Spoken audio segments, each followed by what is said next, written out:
The Railway Society arrived the day after City Trevor arrived.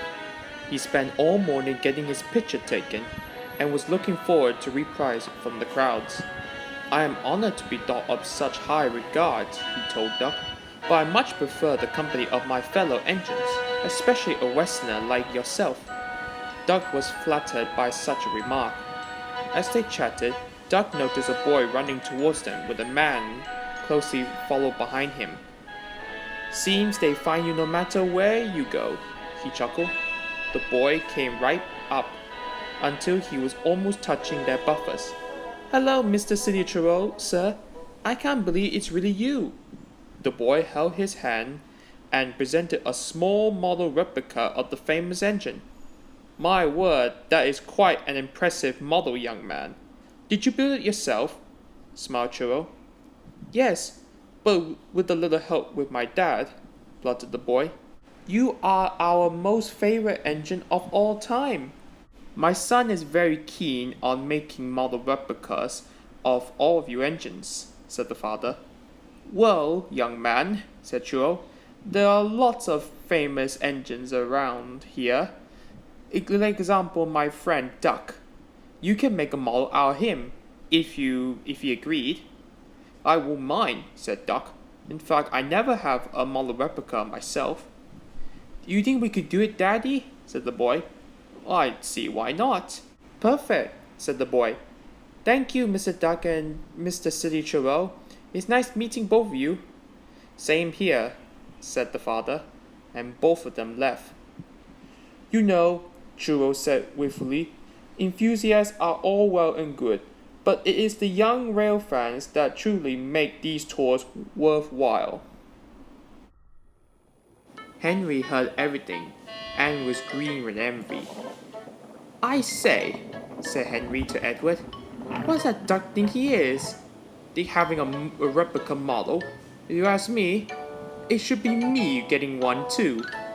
Well, we do have appear in books, that counts, said Edward. Well, that's different. Imagine having a replica model of myself in a children's bedroom and in its own play area. Wouldn't that be interesting? Whatever you say, said Edward.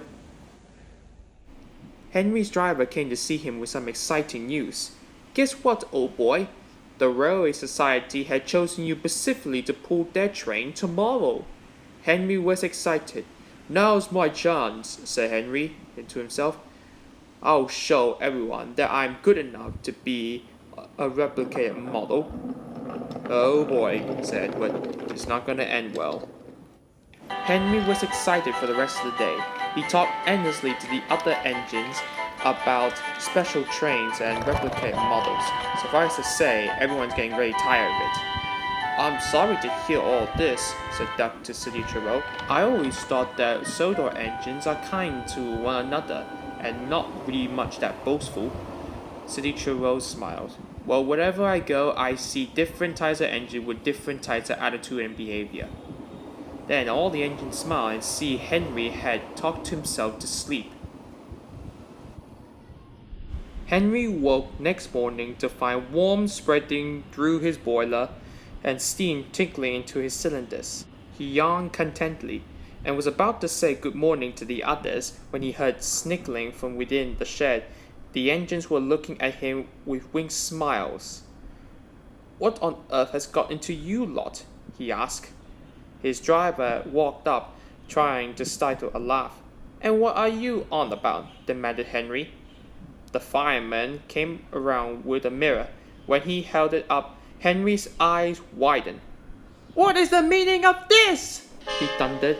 Instead of his usual sleek figure, he found boxy wooden structures clinging to his smokebox or running board. It appears some details were missed about today's special train, the fireman giggled.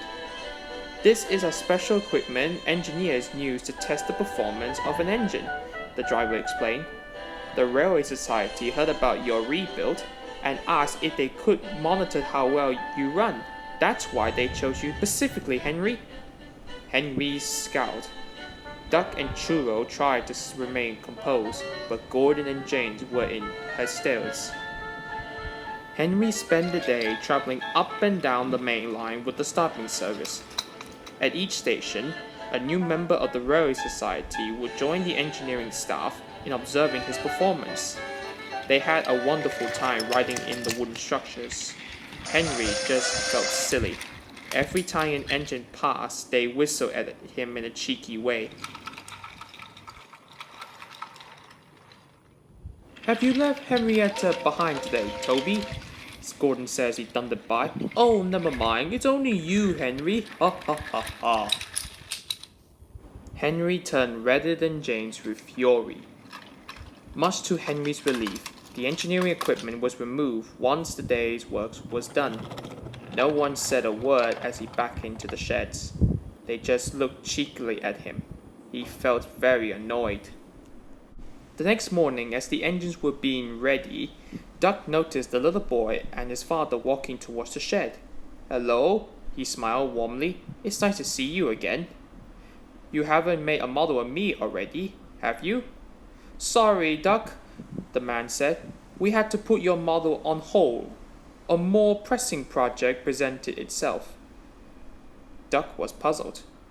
"What sort of project, sir?" "Go on, show them," he urged the boy.